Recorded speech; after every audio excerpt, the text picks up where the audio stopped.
गुरुवंशी मुख्य विलासने ज्ञानेश्वरी पूर्ण पाठ असणारी व्यक्ती विधे विठाला विठाला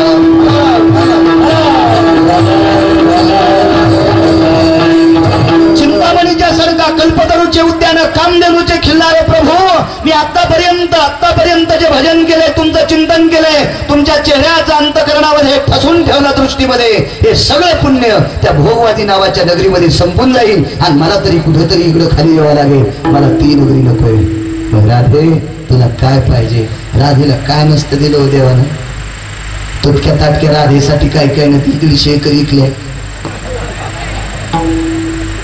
अशा 23 राधा आहेत माझ्या वाचण्यात 23 महाराष्ट्रातल्या 23 राधा 23 राधेनं 23 माणसं बस स्टँडला भीक मागायलाच आणले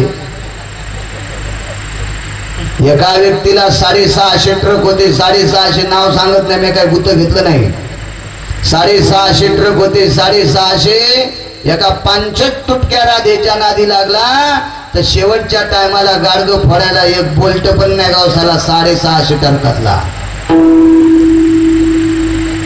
23 मातीत गेले 23 मी पाहिलेल्या महाराष्ट्रातल्या यादीमधले उच्च टोकाचे एकाच्या घराला 23 क्विंटल सोनं होतं 23 क्विंटल हिऱ्या माणिकाची कोंदण त्याच्या महालाला केलती महालाला 23 क्विंटल गोळ्या नाही संपल्या माझ्या विद्याच सांगतोय गोळ्या नाही संपल्या ज्याच्या घराच्या महालाला 23 क्विंटल नुसतं सोनं हिरे वेगळे माणिक वेगळे पाचू वेगळे षडवैरुण्य लावलेला सुंदरसा महाल होता पण एवढ्या महालात राहणारा राजा 2.5 वर्षाच्या नंतर बस स्टँडला कांदा भाकरी मागत होता नुसत्या करार माऊली महाराज वरी या विठाला विठाला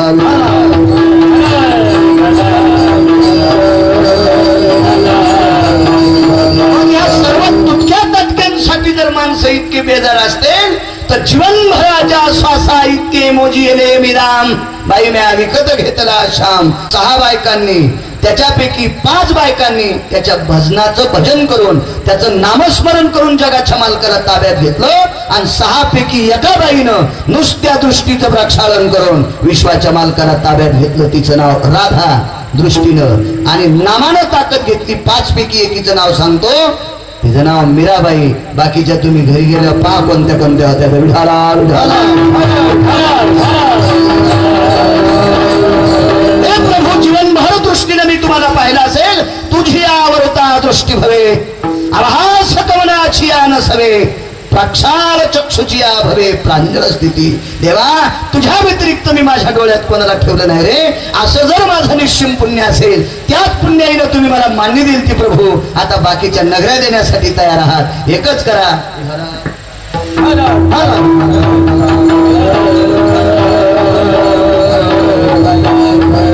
हे सगळं सुख दिल्याच्या नंतर ते उपभोगत असताना मला तुमच्या दृष्टी तुमचा चेहरा दुरावेल मला नकोय प्रभू मी त्याच्यात मग्न होईल मला तुमचा चेहरा दुरावेल मला असं देऊन टाका भगवंतानं पाणी हातात घेतलं स्वतःच्या भोवताल फिरलं राधे हे सर्वस्व तुला देऊन टाकले काय मागायचं तर माग नका प्रभू नका मला काही देऊ नका काय पाहिजे राधे मी गेल्याच्या नंतर माझा देह ज्या मातीत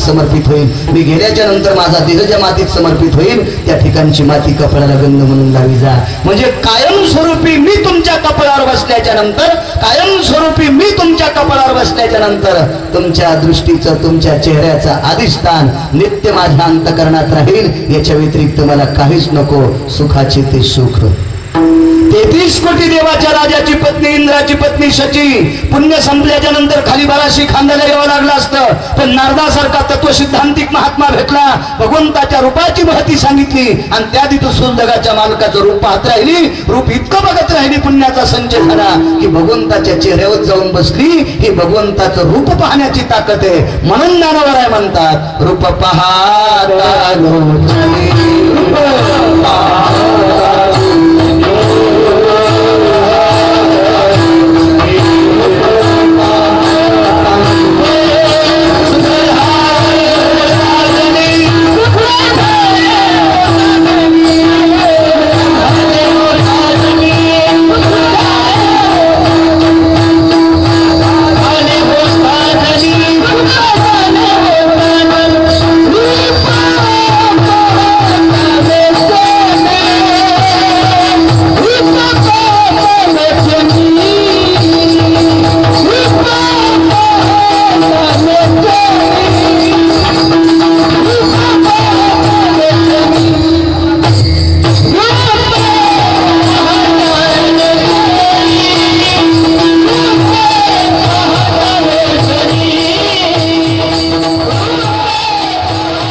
तीन देवतेपैकी एक देवता संहार कार्य आणि निसर्गाचं तत्व ज्या व्यक्तीच्या त्या देवतेच्या हातात आहे त्या देवतेचं नाव आहे भगवान शिवशंकर. तुम्हाला आणि मला कोण्या दिवशी संपायचंय आपला मानवी प्रवास, त्याच्या आयुष्याचा प्रवास कोण्या दिवशी पूर्णत्वाला येतोय त्या दिवशी भगवान शिवशंकराचा आदेश कालनावाच्या दंडाला येतो आणि तो कालदंड माणसाला घेऊन जात असतो. संहार कार्य भगवान शिवशंकराच्या हातात आहे. गेल्या 27 दिवसापासून आपल्याला पाऊस पाहिजे होता. कालपासून थोडंसं आभाळ ढगाळ वातावरण झाले आणि आज कुठंतरी सडा टाकल्यासारखा थोडासा पाऊस पडलाय. म्हणजे गेल्या 27 दिवसापासून आज डोळ्याचे पापण्या थोड्याशा झटकल्या आणि धरणी मातेवर सडा टाकल्यासारखं सिंचन केलंय. हे ज्याच्या दृष्टीत ताकद आहे ते माझे भगवान शिवशंकर आहेत. माझ्या शेदोन शहीद ज्ञानाच्या कोंबड्याने किती जरी उड्या आणल्या तरी पाऊस पडत नाही. मोगाड्या बसला म्हणायचं सोमड्यावर. हे सगळं त्यांच्या दृष्टीत आहे.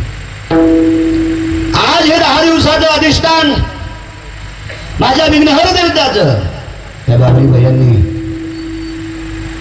त्यांच्या सहकार्याने स्थापन केलेलं हे महामंडळ, हे गणपती मंडळ, हे गणेश मंडळ, हे गणपती बाप्पा सुद्धा त्या शिवजीचे सुपुत्र आहेत. बाबाई भैया भगवान शिवशंकराचेच पुत्र आहेत. म्हणून तर मी सुरुवातीला भजन केलं.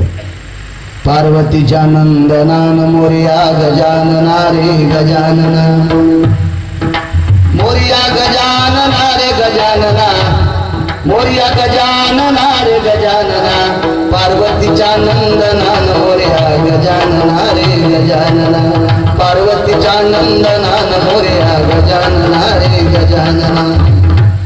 ते भगवान शिवजीचे सुपुत्र आहेत, विघ्नहार देवता. काय शिवजींचा अधिकार असेल? रूप पाहण्याची ताकद सांगते, रूप पाहण्याची ताकद. नित्य वाराणसीहून माझ्या काशीहून 12 ज्योतिर्लिंगाच्या ठिकाणाहून माझा जगाचा मालक भगवान शिवशंकर माझ्या विश्वाच्या मालकाचं रूप पाहण्यासाठी रोज सकाळी त्रिशूळ डमरू घेऊन आला गिरजेचा काम.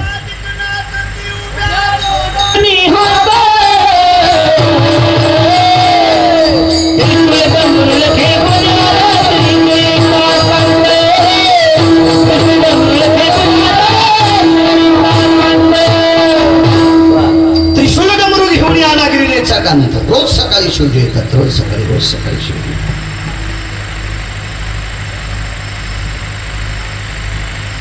बघा ते नित्य भगवंताचं मुख पाहण्याची आणि भजन करण्याची ताकद किती मोठी सांगू तुम्हाला. शिवजी सारखं भजन कोणी केलं नाही. अख्ख्या ब्रह्मांडात भगवान शिवशंकरासारखं भजन कोणी केलं नाही. या पूर्ण ब्रह्मांडामध्ये भगवान शिवजी सारखी वारी कोणी केली नाही. 10-20 वर्षापासून जे वारीला जातात का ते दुसऱ्याच्या नाकात काड्या घालतात. भगवा पंढरपूर पाहिलं का? 20 वर्षापासून मी पंढरपूरला जातो आणि तू का म्हणाल मग? तू जातो काय? नवलाची गोष्ट आहे. अरे तुझ्या अगोदर शिवजी गेले. नित्य भगवंताचा चेहरा पाहण्याची ताकद, नित्य भगवंताचं नामस्मरण करण्याची ताकद माझ्या जगाच्या मालकाने भगवान शिवशंकराला डोक्यावर जागा दिली. डोक्यावर राम म्हणता पदी बैसोनी पदवी घेतली. नुसती भजनाची ताकद, नित्य भगवंताच्या रूपाला आळवण्याची ताकद, नित्य प्रसन्न भगवंताचा चेहरा पाहण्याची ताकद भगवान शिवशंकराला डोक्यावर जागा दिली. आज पांडुरंगाची महापूजा केल्यावर बघा देवाची टाळू चाफा, भगवान शिवशंकराची पिंड देवाच्या डोक्यावर लागते. देवाच्या डोक्यावर काय चेहरा पाहण्याची ताकद आहे. लंका सुद्धा कोणी दिली माहिती? मला वाटतं त्या दिवशी सांगितलं होतं का? टेकडीवर नाही सांगितलं, सांगतो. प्रसन्नपणाने सगळ्याच्या अगोदर शिवशंकर भगवंताचं रूप पाहण्यासाठी हजर. सगळ्या लोक, सगळ्या देवतेच्या, एकटे देवता नाही, सुरवराची दाटी उभी जोडून हात. 33 कोटी देवता पंढरपुरामध्ये वाळवंटापासून महाद्वारापर्यंत, चंद्रभागेच्या वाळवंटापासून महाद्वारापर्यंत 33 कोटी स्वर्गातल्या देवता. यक्ष किन्नर गंधर्व चारण विद्याधर लोकपाल दिग्पाल चारुहास परमहंस हे सर्व भगवंताचा चेहरा पाण्यासाठी तटस्थ आहे. सगळ्यांच्या पुढे भगवान शिवशंकर आहेत. आणि देवाला उठायला वेळ झाला त्यावेळेला भगवान म्हणायचे, राई रखुमा बाई तुम्हा येऊ द्या दया, से जे हालवणी जागे करा देवराया. काय आत्मयता, काय तळमळ भगवंताला बघण्याची. आई साहेब उठवा, आई साहेब उठवा, तुम्हाला दया येऊ द्या आमची. मी काशीतून आलो आई साहेब, मी रामेश्वराहून आलो आई साहेब, मी श्रीशैल मल्लिकार्जुनाहून आलो आई साहेब, मी औंढा नागनाथहून आलो आई साहेब. आई साहेब मी परळी वैजनाथहून आलोय आई साहेब, इतक्या दुरून आलोय आई साहेब. मला बसायला विमान नाही, मला बसायला गाडी नाही आई साहेब. मी पायी आलोय आई साहेब. नंदी घरी ठेवला आई साहेब, उठवा मालकाला. इतकी तळमळ माझ्या शिवजीला भगवंताला बघण्याची. आणि या बघण्याच्या शक्तीने, ताकदीने, श्रद्धेने जगाच्या मालकानं शिवजीला डोक्यावर घेतलं. काय प्रसन्नता. एके दिवशी विचारलं, शिवजी तुम्हाला काय पाहिजे? तर भगवान शिवशंकरानं सांगितलं, देवा मी रोज सकाळी तुम्हाला बघायला येणार, याबद्दल काही दुमत नाही, पण तुमच्यापाशी कायमचं राहिलं की मला भजन करायला अडथळा येतो. कारण तुम्हाला सगळी लोक मोठी मोठी भेटायला येतात आणि त्याच्यामध्ये मला भजनाचा अडथळा होतोय. म्हणून मला एकांत स्थळ पाहिजे, एकांत स्थळ. त्यावेळेला माझ्या जगाच्या मालकानं एक भगवंताचा अंश, कलेची देवता असणारी माझे भगवान विश्वकर्मा भगवान यांचं पाचारण केलं. जन्मजन्मातिथी काढी विश्वकर्माची परवडी. तो विश्वकर्मा देवता जन्मातून बाहेर काढले आणि सांगितलं, विश्वकर्मा महाराज नित्य माझे दर्शन घेतलंय, नित्य माझ्या चेहऱ्याचं प्रकरण केलंय, नित्य माझ्या भजनानंदी कंठात ज्यांच्या नित्य माझं भजन आहे, अशा शिवजीला एक सुंदरसं घर तयार करा. ते घर फार मोठा असावा. आणि विश्वकर्मा महाराजांनी शालिमार नावाच्या दगडाचं 7 कोटी घराचं एक गाव तयार केलं. 7 कोटी घराचं शालिमार दगडाचं गाव. 7 कोटी घर तयार केले. 7 कोटी त्याचा नकाशा आणून दाखवला. भगवान नित्य तुमच्या चेहऱ्याचं दर्शन घेतलं, नित्य तुमच्या पायाचं दर्शन घेतलं, नित्य कंठात तुमचं नाम आहे. अशा शिवजीला एकांतात समुद्राच्या मध्यभागी एक बेट आहे आणि त्या बेटावर एक सुंदरसं 7 कोटी घराचं शालिमार दगडाचं गाव तयार केलंय. हे गावाचा नकाशा पाहिला. आर्किटेक्ट होते ते. जगातला नंबर 1चा आर्किटेक्ट विश्वकर्मा, जगातला 2 नंबरचा आर्किटेक्ट सांगतायत कोणाला? हजाराम तुला नाही. विठाला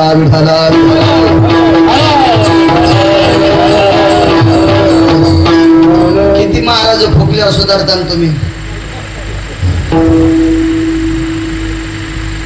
हेमाडपंथी वास्तू महाराज झाल्या त्या व्यक्तीचं नाव होतं पुरोचन. विठाला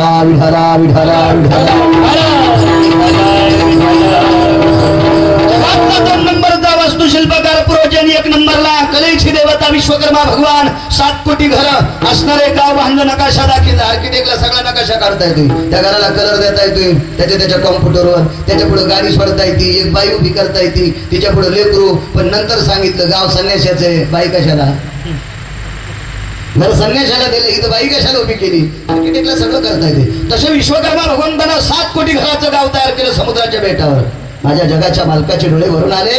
नित्य माझं दर्शन घेतलंय. माझे पाय, माझं मुख, माझं नामस्मरण ज्यांच्या कंठात आहे, अशा शिवजीला दगडाचं गाव देता विश्वकर्मा. करा काहीतरी चांगलं करा.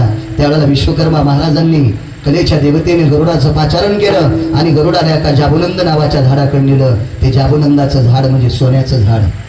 ओरिजिनल सोन्याला जाबुनंद नावाचं सोनं म्हणतात. आपण जे सोनं वापरतो ते बगडा सोनं आहे.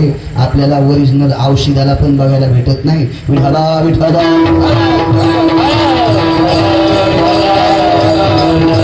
त्या जाबुनंदाची फांदी काढली. ती खर्व, पद्म, अखर्व, भयो, शंकू, शंकू या संख्या सुद्धा सांगता येणार नाही, इतक्या अब्ज टनाची फांदी होती. आणि ती लंकेवर धरली. 7 कोटी घरावर वैशांद्र नावाचा अग्नी, सर्व अग्नीचा पिता पाचारण केला आणि त्या अग्नीने तेज वाढवलं आणि ते सुवर्ण त्या लंकेवर पडलं. त्याला 7 कोटी घर जाबुनंद नावाच्या सोन्याचे झाले. मोठे बाबा 7 कोटी घरी बाळासाहेब महाराज सोन्याचे 7 कोटी. कोटी घरे येते तांब्याने काशाची. शुद्ध कंचनाची 7 कोटी.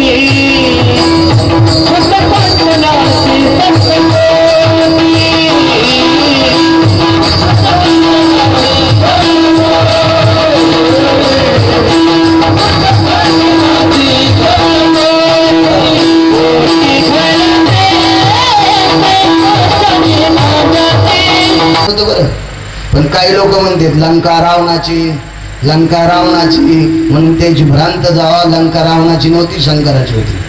ह्याच्याकरता सांगतोय. या तुमच्या आकारानं काय द्यायचं असेल तर भगवान शिवजी म्हणले आपण संहार कार्य आपल्या हातात आहे. आपण जर रावणाला दक्षिणा दिली ही जर पसंत नाही पडली तर रावणानं तिकडं थोठो करून सांगेल भगवान शिवशंकराला इतकुशी दक्षिणा दिली. त्याच्यापेक्षा रावण महाराज तुम्हाला काय पाहिजे मी तुम्हाला देऊन टाकतो. रावण म्हणले महाराज तुम्ही माझ्यावर प्रसन्न आहात प्रभू शिवजी. हो मग मागितलं ते देतान का. ज्या लंकेची वास्तुपूजा माझ्या हाताने केली ती लंकाच मला देऊन टाका. घेतलं पाणी हातावरून दिली रावण्याला. जण म्हणला तुम्ही रावणाला रावण्या काऊन म्हणता. वारकरी संप्रदायाच्या तत्वात रावण ही शुद्ध आहे. ज्याला 80,000 बायका असताना सुद्धा ज्यानं जगाच्या मालकीनीकडे वाईट दृष्टीनं पाहिलं म्हणून संप्रदायात रावण बसत नाही. जाई हो तो माते न करी सायास आणि आम्ही विष्णुदास तैसे न हो या अनुषंगाने तो संप्रदायात बसत नाही. म्हणून एखादा शब्द चुकीचा बोलतो त्याच्याविषयी.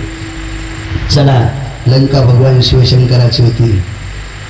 एका ठिकाणी एक शपथ काव्य ऐकले मी. रम्य ही स्वर्गावनी लंका. ट्रॅक्टर मध्ये ऐकलं बरं का बाळासाहेब. कारण ट्रॅक्टरचे ड्रायव्हर इतक्या जोरात जोरात जोरात आवाज करते की त्याला वाटते सगळं जग बहिरच काय. मुंडकच कारखान्यात घेऊन गेले ट्राली वाड्यालाच पडली. आणि जे पहिलं गाणं तयार होतं का ते पहिलं ट्रॅक्टर मध्ये आधी वाजत. मला ट्रॅक्टर मधल्याच ऐकू ऐकून 200-400 पार झाले गाणी. रम्य ही स्वर्गावणी लंका. एवढी जर रम्य अशी लंका माझ्या भगवान शिवशंकराला कशाच्या कृपेवर प्राप्त झाली. फक्त नामस्मरण. नित्य सकाळी देवाचा चेहरा पाहण्याची ताकद. मग भगवंताचा प्रसन्न चेहरा पाहण्याची ताकद अधिष्ठान लंकेचं शिवजीला प्राप्त होते. ही त्या रूपाची ताकद आहे. रूप पाहता लोचने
कानपात्रा नावाची एक महान भगवत भक्त साधी स्त्री होऊन गेल्या. सौंदर्याची खाण होती, रत्नाची खाण होती ती सौंदर्यामध्ये. दुःख एका गोष्टीचं होतं, वारांगणीची कन्या होती, ऋषीची कन्या होती. आम्हाला तिच्याकडे बघत असताना पाप्याच्या दृष्ट्या वाईट होत्या, पण एके दिवशी जीवनाचं सोनं करण्यासाठी जगाच्या मालकाच्या पायावर डोकं ठेवलं, विश्वाच्या मालकाचं नाम कंठात धरलं आणि भगवंताच्या रूपाकडे बघत बघत डोळे झाकले आणि डोळे बंद करून देवाच्या पायावर डोकं ठेवलं. असं डोकं ठेवलं की ते डोकं दुसऱ्याला काढावं लागलं. प्राण सोडा विश्वाच्या मालकाच्या पायावर. भगवंताचा चेहरा बघून अंतकरणात साठवला आणि त्याचं स्मरण करीत करीत त्याच्या पायावर प्राण सोडला. आज त्या बाईचं दर्शन घेतल्याशिवाय जगाच्या मालकाचं दर्शन घेता येत नाही, किंवा जरी कोणी घेतलं तरी पावन होत नाही. जगाच्या मालकिनीचं सुद्धा दर्शन घेतलं तरी पण कानोपात्रेचं घेतल्याशिवाय पावन होत नाही. एवढी भगवंताचं मुख पाहण्याची ताकद आहे. कानोपात्रेनं काहीच केलं नाही, नुसतं भगवंताला एकदा डोळ्यात ठेवलं आणि डोळे झाकून त्याच्या पायावर प्राण सोडला. आज तिची उजव्या हाताला अंत्यविधी केली. महाराष्ट्रातलाच नव्हे ते या देशातला परदेशातला कुठला जरी भाविक पंढरपूरला गेला तर पहिलं दर्शन कानोपात्रेचं घेऊन पुढे जाणारी कोणाची ताकद आहे? रूप पाहता लोचनी, हे भगवंताचं रूप पाहण्याची ताकद आहे. 7व्या अवतारात एका अस्वलीने विश्वाच्या मालकाला बघितलं. वेळ झाला वाटतं बाबरी भैया आपला, नाही नाही चल द्यायचं. रामकृष्ण हरी. सरपंच भिजलेला असेल भया. विठाला विठाला.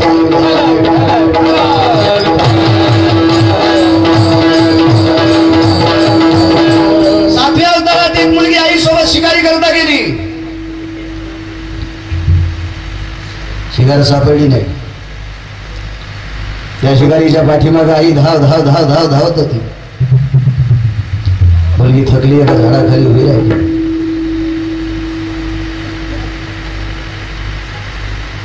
आई वापस आली. माऊली बाबा, त्या आईने विचार केला मुलगी कुठं थांबली असेल. ती एका झाडाखाली होती. पण आई वापस येईपर्यंत एका तासाभराच्या काळात एक प्रकार घडला. त्या झाडाच्या बाजूने लहानसा रस्ता होता. त्या रस्त्याने जगाचा मालक जात होता. त्या जगाच्या मालकाचं नाव होतं भगवान प्रभू रामचंद्र. लक्ष्मणजी सोबत होते.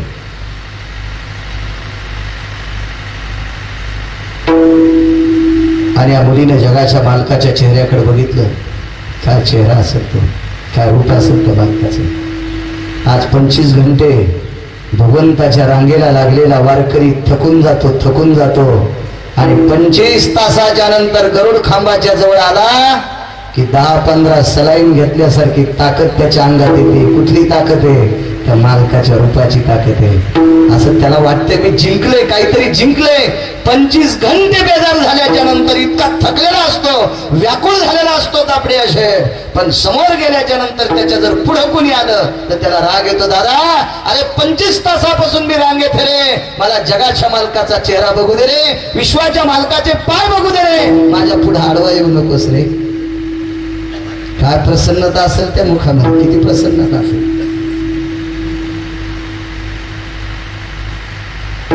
तो प्रसन्न जगाचा बाप त्या मुलीने पाहिला. ती मुलगी मानवी कन्या नव्हती, ती मुलगी होती अस्वलाची कन्या. हिंस्र पशु आहे, तिच्यापेक्षा लहान जीवाची हत्या करून खाणारी पशु आहे ती. सशे लाहोर चित्र खाणारी अस्वली नाही. तिने जगाच्या मालकाला त्रेतायुगात प्रसन्न अंतकरणाने पाहिलं. तिने विचार केला या सृष्टीवर बरंच काही बघितलं, पण याच्यासारखं सुंदर कोणी दिसत नाही. आता इतका हा जगातला सुंदर आहे तर याला बघितल्याच्या नंतर टपरे कशाला पाहायचे. तो दिशेनासा झाल्याच्या नंतर तिने डोळे बंद करून टाकले. आई धावत आली. बाई, काय गं माय, तू माझ्यासोबत आली नाहीस. आई थकले होते का दमले होते म्हणून इथं थांबले. चाल बाई, शिकार सापडली नाही. आपण दोघीच्या प्रयत्नानं शिकार सापडली असती ग, पण तू मला मदत केली नाहीस ग ताई. त्याच्याकरता शिकार निघून गेली. आता बिना शिकारीचं निराश होऊन आपल्याला घरी जायचे. ठीक आहे आई, चला. आई 10-5 पावलं पुढे गेली, पण मुलगी चलत नव्हती. वेगाच सांगतो रूपाची ताकद किती मोठी. मुलगी चालत नव्हती. आईने पाठीमागं फिरून पाहिलं. मुलगी पाठीमागं तिला सांगितलं, अगं ताई चाल ना लवकर, चाल, अंधार पडतंय, घरी जायचंय. तिनं सांगितलं, आई मला चालता येतंय ग, पण पुढचं दिसत नाही. मला चालता येते का, पण समोरचं दिसत नाही. एकुलती एक मुलगी त्या बाईला. त्या बाईने विचार केला, इतकी सुंदर मुलगी आपली, कारण आसोली नव्हती,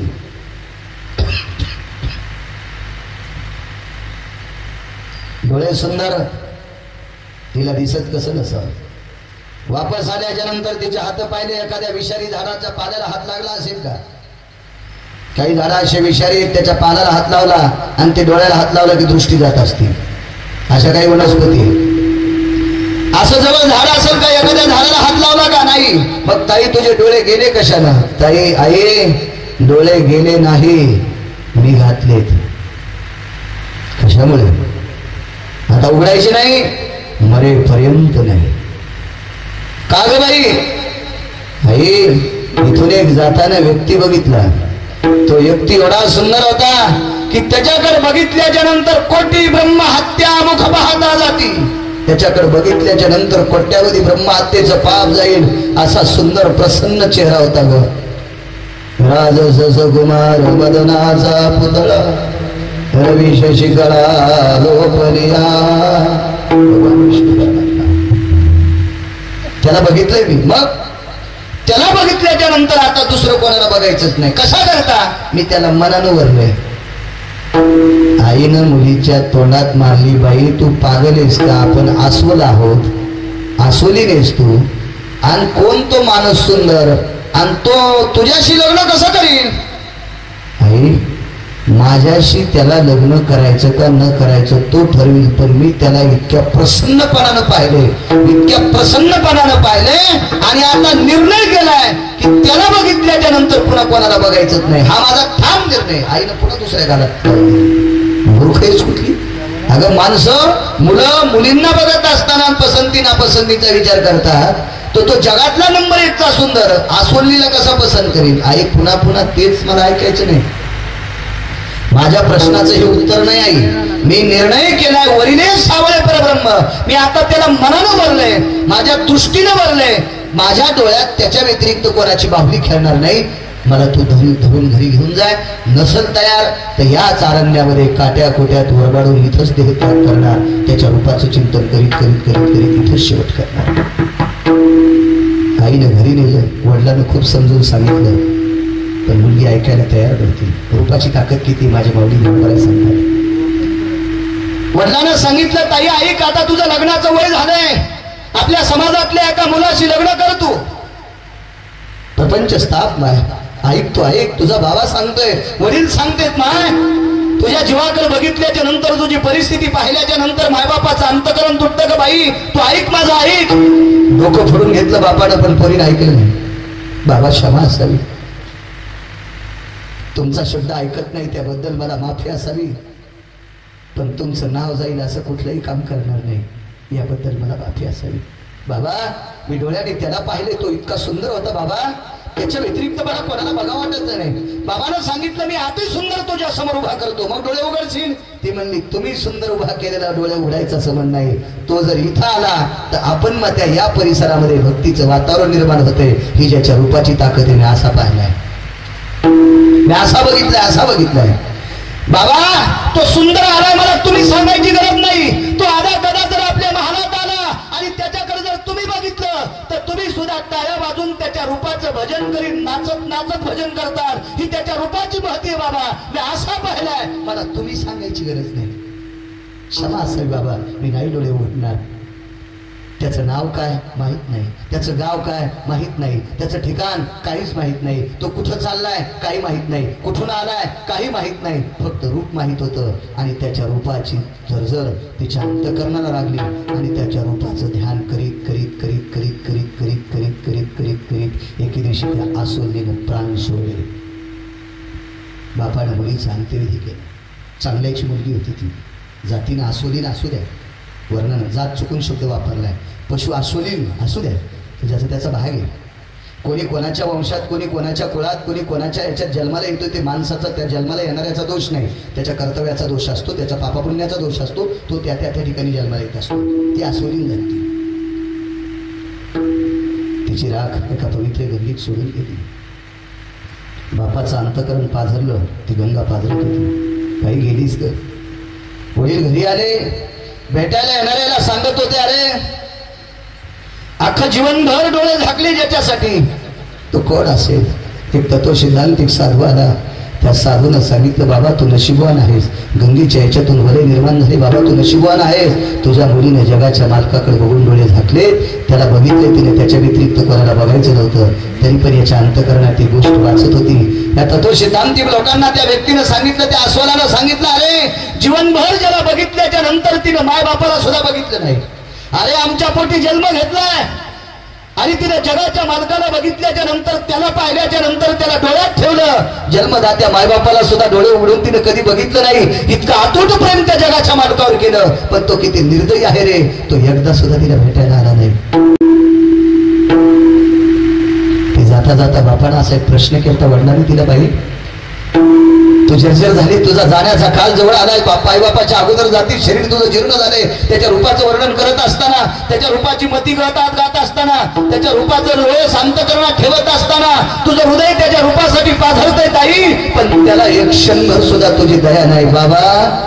त्याच्या रूपाची ताकद इतकी मोठी, एक न एक दिवस ती ताकद उदयाला येईल आणि त्या दिवशी कळेल की तुमच्या मुलीनं त्याचं रूप पाहिल्याची ताकद किती मोठी. तो प्रसंग द्वापार युगात आला. कृता त्रेतायुगात एका अस्वलाच्या मुलीनं जगाच्या मालकाला बघितलं आणि त्याच्याकडे बघून डोळे झाकले, अंतःकरणात तो ठेवला. त्याला बघितल्याच्या नंतर कोणालाच बघितलं नाही. तीच अश्वनीन पुढे जामवंती म्हणून जन्माला आली आणि 16,108 पत्न्यापैकी माझ्या विटेवरच्या मालकाने तिला एक पत्नी म्हणून स्वीकारलं. कायम स्वरूपी जगाच्या मालकाला डोळ्यात ठेवण्याची ताकद आस्वंदीला सुद्धा जगाचा मालक प्राप्त झाला. रूप पाहता लोचनी